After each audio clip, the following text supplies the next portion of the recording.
Bueno, le recuerdo que estamos desde esto que es como un búnker en la preparatoria número 5 de la Universidad de Guadalajara, en la dirección de este plantel, platicando justamente con su director y tratando de ubicar unos puntos claves para poder entender qué ha sido de la trayectoria del maestro José Manuel Jurado Parras. Vamos con esa Sí. pregunta. Bueno, es que yo estaba hilvanando tratando de decir por qué todos esos personajes que sí traté, de 30 rectores traté a 20, ya cuando habían sido rectores y todo, y de cada uno vas recibiendo, sin duda, algo orientador, una experiencia, una anécdota. También, oiga, se está equivocando ahí y también te aprietan la tuerca para que digas, no, cuidado con esto. Doña Irene Robledo García, nuestra prócer en la Rotonda de los Galicienses, ella, cuando a mí me nombraron aquí, fue la primera que yo fui a saludar para que me bajara la preocupación. Bueno, entonces, ¿cuál es uno, y eso lo tuve presente, lo confieso, cuál es una forma que desde niño, cuando somos niños, cuando tuvimos una madre y un padre que te dan orientaciones, que te llevan y desde entonces te enseñan a dar gracias, a saludar, digo, por lo menos en mi tiempo, porque también esas son cosas que habrá que hablar de ellas un día. Sí. Entonces, te enseñan también uno de los supremos valores, que es el de la gratitud, el del agradecimiento.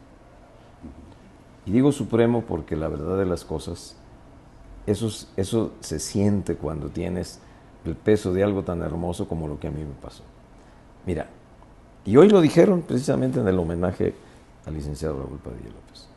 La obra de la universidad siempre es una obra colectiva. Y decían que Raúl era un cerebro que tenía esa visión, la visión colectiva, de una mente colectiva. Bueno, cuando tú tienes eso lo tienes claro, eso lo tienes por principio, de cómo has tenido que ver en tus cosas, en tu vida de trabajo, que con alegría la cumples porque te gusta, y has tenido que ver con tanta gente que compartes, que no puedes hacer las cosas tú solo, que tanta gente te ayuda, unas te orientan, otras te rectifican, otras te apoyan, otras te dicen, mire, aquí se equivocó y ahí le va. Pues lo mínimo en toda esa tarea colectiva que puedes tú es ser agradecido. Entonces, pues a lo mejor en mis recuerdos de niño y mis recuerdos de gratitud, y yo cité a un prócer también nuestro de la Universidad de Guadalajara, Sí. al doctor Valentín Gómez Farías. Yo lo admiro mucho a ese personaje, porque el mismísimo Juárez no hubiese sido Juárez y su generación si no hubieran estudiado a Valentín Gómez Farías, porque era el gran liberal y el que construyó la teoría y los principios.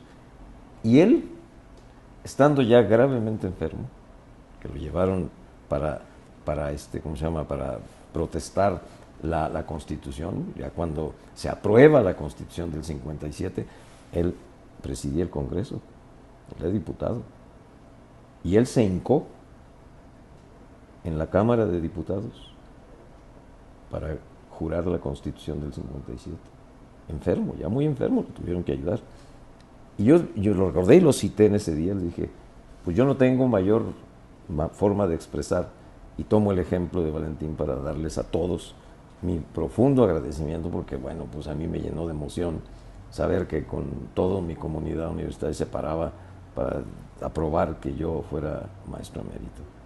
Y eso para mí tiene una inmenso significado, pero también tiene, en ese sentido de la gratitud, la vía más profunda que yo encontré para, gracias a hincarme y decirles a todos muchas gracias, y debajo de mi cúpula hermosísima y generosa de Clemente Orozco, con esos mensajes tan profundos, pues que decirles gracias y que honraré, como sí les dije, hasta el último minuto que yo esté en mi vida universitaria, servicio a mis muchachos, a lo que es la educación, que por cierto necesitamos cuidarla, porque la vida de México, si queremos que vaya por el mejor camino, no debemos descuidar la educación. Híjole, muy interesante, Sandra. Yo recuerdo también cuando la Universidad de Guadalajara le entrega el doctorado honoris causa a uno de los más grandes periodistas que ha tenido la República Mexicana, don Julio Scherer García, sí. Que después de que él recibió este reconocimiento en el Paraninfo de la Universidad de Guadalajara, tuvo tiempo de acudir a las oficinas de Proceso Jalisco, ubicadas ahí por la avenida de La Paz. Y entonces hubo un encuentro muy fraterno, pero no por eso dejó de ser un encuentro en donde don Julio recibió algunas observaciones críticas por parte de quienes conformábamos el equipo de Proceso Jalisco. Le dijimos, oiga, la Universidad de Guadalajara, la década de los 70, los 80, la FEG y todas esas cosas que quizá no cuadren tanto, ahí están sus liderazgos que ahora lo están reconociendo. ¿Usted por qué lo aceptó? Y el señor hizo una mención que cuadra totalmente con lo que hoy usted dice, que tiene que ver con la noción de la gentileza, con la noción de la gratitud. Y quizá si el país entero caminara más en ese sentido, y sobre todo buscando los grandes encuentros entre la clase política, y no ver este escenario patético de campaña política que estamos viviendo, a lo mejor si todos se pusieran como meta el cómo sacar adelante una institución o una nación, las cosas cambiarían. Pero bueno, el asunto es que aquí en esta misma preparatoria, desde donde estamos transmitiendo, pasaron por sus aulas, por sus pasillos, un grupo que tú bien recuerdas, porque lo citamos ahí en la revista de Cuarto de Guerra, ¿no? Que les llamábamos los Golden Boys. Que hoy son parte del gobierno, ¿no? Parte de la nueva... Bueno, ya se les va a acabar al menos la primera administración, si repiten ya sería la segunda, de Movimiento Ciudadano, este famoso Movimiento Naranja, que lo conforman 3, 4 actores principalmente, ¿no? Y que pasaron, según tenemos entendido, maestro, por esta preparatoria, que ya nos contará alguna de sus anécdotas que se hayan vivido ahí con ellos, y son parte de un gobierno y que pues sin duda marcan una nueva etapa, una nueva era en el estado de Jalisco, Alberto. Así es. Bueno, si le parece, maestro, volvemos sobre este punto, ¿no? Seguramente que usted los vio por aquí, sí, claro, los vio haciendo bolita, los vio haciendo cosas, los aquí. vio a lo mejor por ahí arrinconados con alguna chica. Aquí aquí hay unas banquitas, y ahí incluso cuando vino un día a visitar aquí, era presidente municipal, Enrique Alfaro se fue a sentar ahí junto con sus compañeros y acordarse de que ahí se sentaba justamente con algunas de sus pretensas. Okay. Hacemos este corte de ajuste y regresamos sobre este punto. ¿Quiénes eran los Golden Boys y dónde están o a dónde se fueron? 3. Regresamos ya con este último segmento, maestro Alberto, para despedirnos de esta entrevista con la pregunta que lanzamos, la tercera pregunta que lanzamos al aire, maestro. ¿Cuál es su experiencia que usted vivió de cerca con el exrector Raúl Padilla López? Bien, bueno, primero, ¿qué voy a decir? Sin duda, la figura de Raúl en la vida de nuestra Universidad de Guadalajara, pues, y las decisiones que se tomaron en su tiempo son parteaguas. Ahí yo he sostenido, cuando me preguntan, y voy a dar alguna charla sobre las cosas de nuestra universidad y su identidad, siempre he dicho, para mí, de 1994 para adelante, la universidad es otro proceso de refundación. Esta universidad no existía así. Claro, 25 también es otro parteaguas en la vida, porque habían pasado procesos históricos cardinales para la vida de México. Su Revolución Mexicana, con todo lo que haya sido, y lo que también de herencia dejó eso, una constitución, un artículo 3, la educación para que las gentes más desposeídas y todo lo que había dejado una guerra civil, bueno, pues se reconstituyera. Bueno, la Universidad de Guadalajara transita desde 1792 y luego se cierra, porque allá fue muchas cosas. Real, porque pues fue como se hacía en esos tiempos, fue construida o fue desarrollada más bien, autorizada pues, por el rey español. Luego se cierra, todo eso vino, bueno, el siglo XIX, con todas las vicisitudes fue un siglo muy complejo para la vida de México, y ahí estaba la universidad. Bueno, la universidad fue Universidad Imperial de Guadalajara. Pues cuando Agustín I consuma la independencia en 1821, la universidad fue imperial de Guadalajara. Que eso no tenía nada que ver con lo que decía Emilio González Márquez, ¿no? Que la universidad tenía su élite dorada y cosas así por el estilo. Bueno, también, ahí está, mira, ya ves, otro momento. Entonces, bueno, la universidad, para llegar a este tiempo, la etapa de una construcción impresionante, de una red que ir a concretar el objetivo vital de la vida de la Universidad de Guadalajara, que era llevar la educación a las mayorías, en todos los rincones se vino a construir hasta 1994. Y es lo que hoy sí vemos. Es la red más importante que se ha desarrollado en un estado de la República, de educación media, superior y superior. Y eso lo pensó, se diseñó y se concretó por todo lo que el esfuerzo, el trabajo, porque para eso hay que tallarse, sí, y para eso hay que trabajar intensamente. Bueno, entonces, Raúl Padilla ideó eso y trabajó por eso. De ahí se derivaron muchas cosas también muy importantes. Todo lo que desarrolló para la infraestructura cultural, porque era una parte de su vocación también, y le gustaba. Entonces, todo lo que se construyó de ese distrito cultural que ahora sí tenemos, y que podemos tener ahí posibilidades de hacer muchas cosas, todavía incluso da para mucho.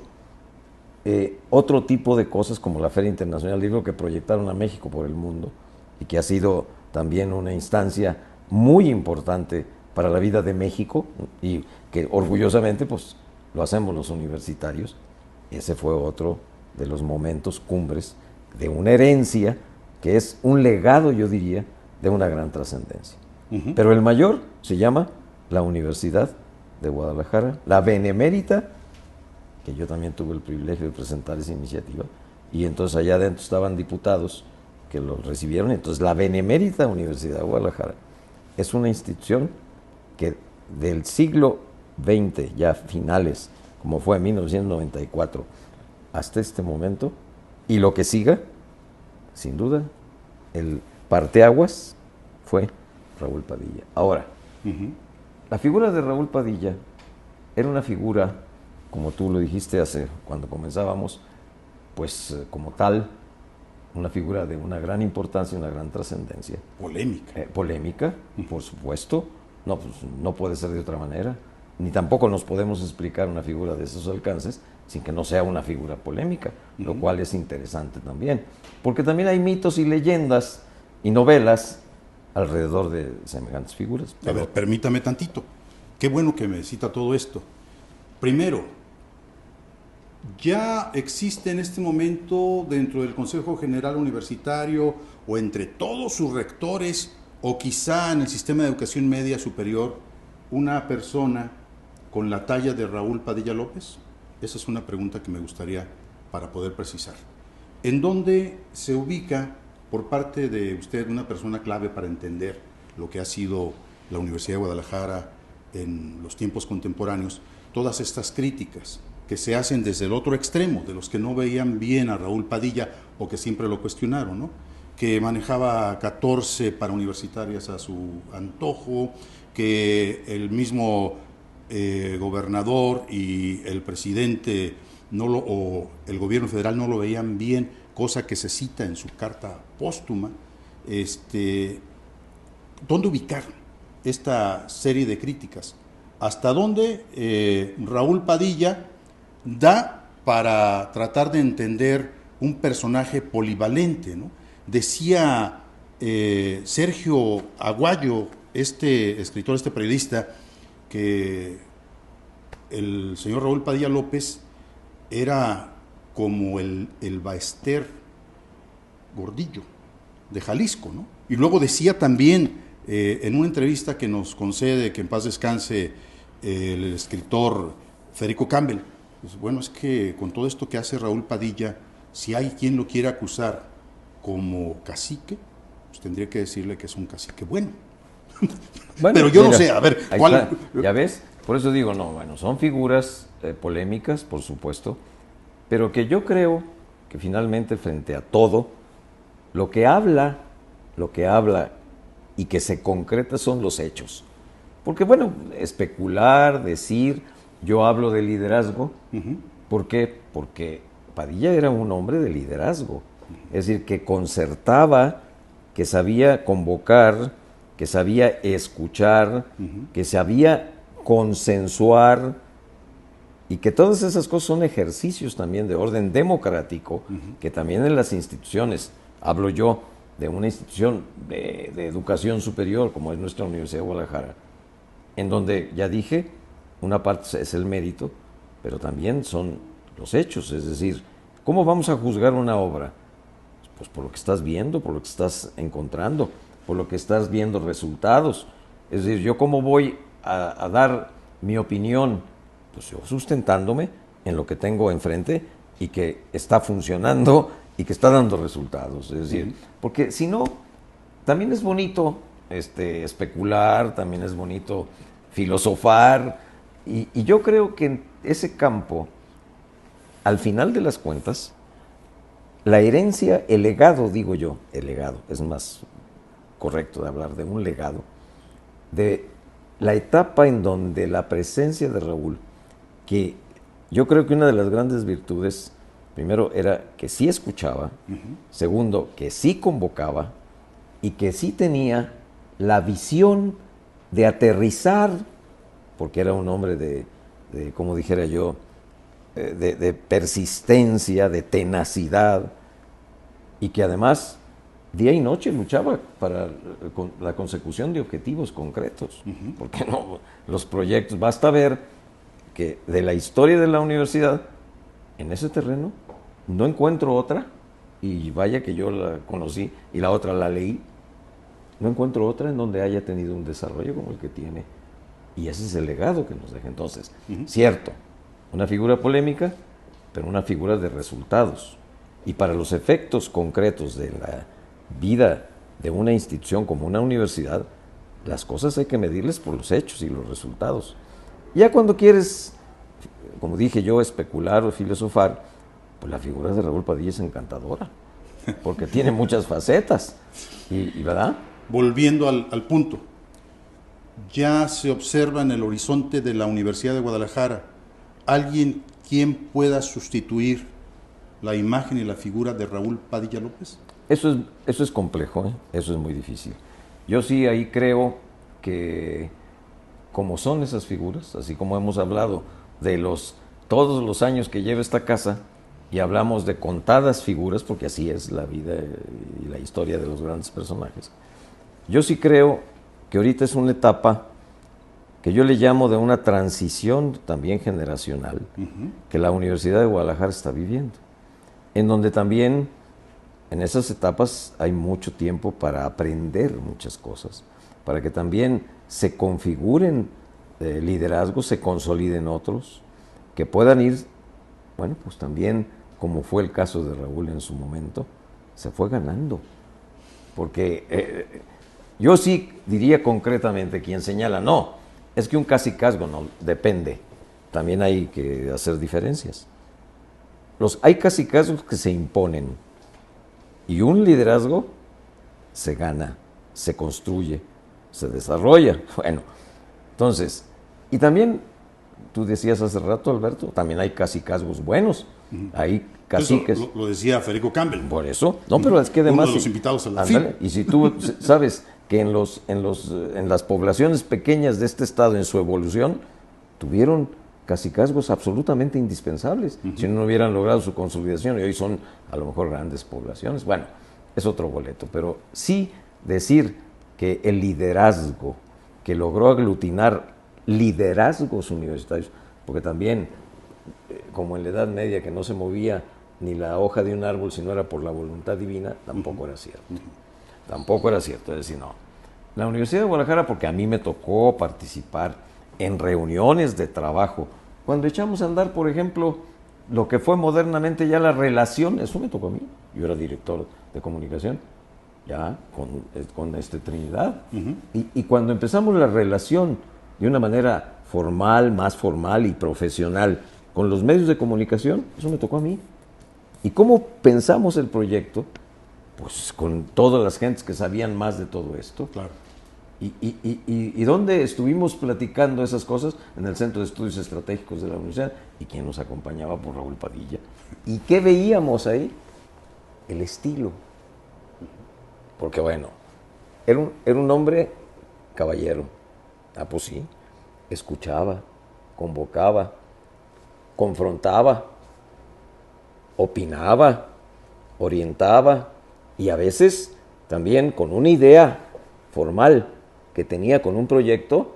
Yo me recuerdo cuando el proyecto del auditorio, que hoy es Auditorio Telmex, iba a haber 3 proyectos al mismo tiempo, unos del Ministerio Privado que se organizaron eso, y yo me acuerdo, yo estuve presente, cómo los convocó a todos los que tenían ideas en ese sentido, para primero presentarles lo que la universidad pensaba, que era el proyecto. Ya comenzaba el Centro Cultural Universitario, porque una de las primeras instalaciones que se dieron fue el Auditorio Telmex.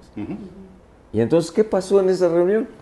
Les hizo el análisis, porque para eso el equipo de trabajo era muy bueno, Raúl, para expresar un proyecto y todos los intríngulis que eso tenía, las consecuencias de ver.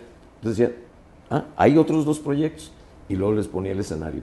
Si hay otros 2 proyectos, a ver, vámonos pensando. Y les ponía audiencia, les ponía todo lo que podía hacer. Y cómo o podían fracasar los 3 proyectos o cómo podía. Y les daba toda la perspectiva para que pues, hubiera criterios y se tomaran decisiones. ¿Y cómo acababan comprando el palco para poder tener también? Bueno, digo, es que yo creo que todo eso es parte de, ¿cómo decirlo, mano? De una sabiduría, de una visión que sí tenía Raúl, y que yo creo que eso los jaliscienses, porque bien decías tú, hay quien lo amaba y hay quien también se lo quería a lo mejor comer crudo, como decía mi abuelita. Pero no, yo creo que hay que ser objetivos, y cuando pone uno eso en el escenario y en una mesa de análisis, hechos, y también cito a mi abuela, que era de Mazamitla, que decía, mijo, hechos son amores y no buenas razones. Hechos. Y los resultados ahí están. Bueno, pues estamos llegando al final de esta entrevista sumamente interesante. Es el conocer una parte de la historia desde adentro de la propia institución, con una de las figuras claves para entender lo que ha ocurrido, al menos durante las últimas décadas. Y qué interesante, ¿no? Cómo se están presentando una serie de situaciones que son sumamente importantes para el desarrollo del Estado de Jalisco. ¿Qué decirle? La Universidad de Guadalajara, con toda su trayectoria, habría que tomar en consideración cómo surge la Universidad de Guadalajara, también por otro gran hombre ligado a la Iglesia, que llega a México a la edad de los 70 años, Fray Antonio Alcalde, y empieza con la gran construcción de edificios como templos. Habría que citar, por ejemplo, la Catedral de Mérida, habría que citar forzosamente el Hospital Civil y la Universidad de Guadalajara en sus orígenes, lo que da fe de que Fray Antonio Alcalde, más que un hombre de iglesia, fue un hombre de visión de Estado, de conformación de sociedad, ¿no? Y creo que por eso vale la pena discutir. Sí, por supuesto, habría que analizar también el otro lado, el lado que no forzosamente tiene que ser compatible con lo que estamos escuchando en este momento, en este testimonio, pero creo que entre los dos lados podemos conformar una idea cercana a lo que fue la figura de Raúl Padilla López. El asunto es el poderlo observar en calidad de hombre y no precisamente de santo. Sandra Ballesteros. Yo me quedo, Alberto, maestro, con una universidad, como lo menciona usted, de mentes colectivas, de grandes personajes como lo fue precisamente Fray Antonio Alcalde, y también, ¿por qué no decirlo?, Raúl Padilla López. Y también el maestro Zuno. Sí, el maestro Zuno.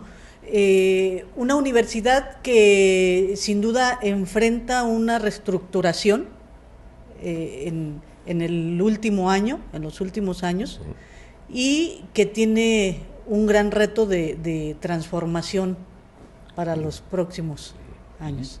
Yo creo que Gracias. es el gran reto, sin duda, Sandra, Alberto, bueno, yo agradecido de que estemos aquí, y por supuesto, cuantas veces se ocupe, Alberto, sabes que cuentas conmigo, pero yo sí creo que estamos también frente a un reto maravilloso, porque esto no se cuida solo, y el reto para la comunidad universitaria toda y sus liderazgos es cómo seguir manteniendo equilibrios, porque la gran comunidad universitaria son gente, nomás imagínate, hay más de 2,000 investigadores ya en el Sistema Nacional de Investigadores de esta casa.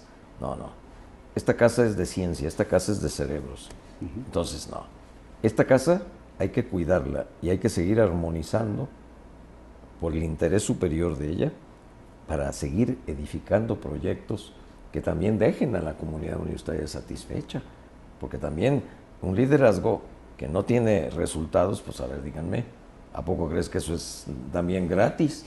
Pues no, también a eso se exige. Entonces, bueno, hay que seguir pensando que esos liderazgos mantengan la cohesión, la armonía, el equilibrio, los consensos, para seguir cuidando el techo generoso y el bien superior, que es esa gran universidad que hoy tenemos, y gracias a lo que ustedes también acaban de decir. Pues le agradecemos, maestro Jurado Parres, el que nos haya recibido en su búnker, su oficina, que yo creo que muy pocos directores tienen el lujo de tener fuente. Usted sí que tiene la fuente en forma directa e inmediata en su oficina. Oye, es que es como la fuente de Trevi, le aviento moneditas para ver si aquí me quedo. Pues le agradecemos el favor de su atención, muchísimas gracias. Le sugerimos, si tiene observaciones, si tiene comentarios, si le gusta o si no le gusta el contenido, hágalo llegar por favor a través de nuestras plataformas. Un saludo y un agradecimiento a la gente que nos ayuda en producción a través del Diario de Guadalajara y por supuesto a la otra radio de Chicago, que están en este momento enfrentando algunas transformaciones que vienen para bien. Y bueno, un abrazo hasta donde quiera que usted se encuentre. Sandra Ballesteros, muchísimas gracias. Gracias, buenas tardes a todos. Hasta luego. Regresamos a esta interesante entrevista y quedan dos preguntas, maestro, en el aire. ¿Nunca se le ocurrió ser rector? ¿Por qué recibir este reconocimiento de rodillas? Pero yo le agregaría una más. El día de hoy la Universidad de Guadalajara devela un monumento al exrector Raúl Padilla López. Sin duda uno de los más grandes personajes de la Universidad de Guadalajara. Por muchos criticado, por muchos alabado. Y pues en las décadas de su trayectoria, maestro Jurado Parres, sin duda que usted tuvo contacto con el señor Raúl Padilla López. También nos gustaría agregar esa pregunta. ¿Cómo no? ¿Cuál fue su relación con el señor Raúl Padilla López? ¿Cómo lo conoció? Inicie por la pregunta que usted Muy bien, me quiera. quedo con las tres. Todas que van, son como unos grandes goles a la portería. Bien, mira, bueno, primero, para cualquier universitario, por supuesto, llegara a tener el privilegio de poder encabezar una institución, pues seguramente que está siempre en el ánimo, siempre hay el cariño, luego que haya condiciones, son muchos factores los que han de estar presentes y siempre lo están para ese tipo de decisiones.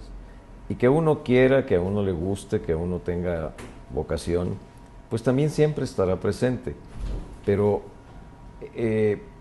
llegar o tener esa posibilidad de estar en una condición ya de una rectoría general o rectoría de una gran casa de estudios, pues son asuntos en donde convergen tantas y tantas cosas y en donde también es cuestión de los tiempos, de las condiciones que se dan, de todo lo que gira alrededor, desde los espacios de la política estatal, de la política nacional, para que la vida de las instituciones, y en este caso hablo de nuestra gran universidad, pues lleve una tarea que vaya en armonía, que vaya en beneficio del desarrollo de la propia institución.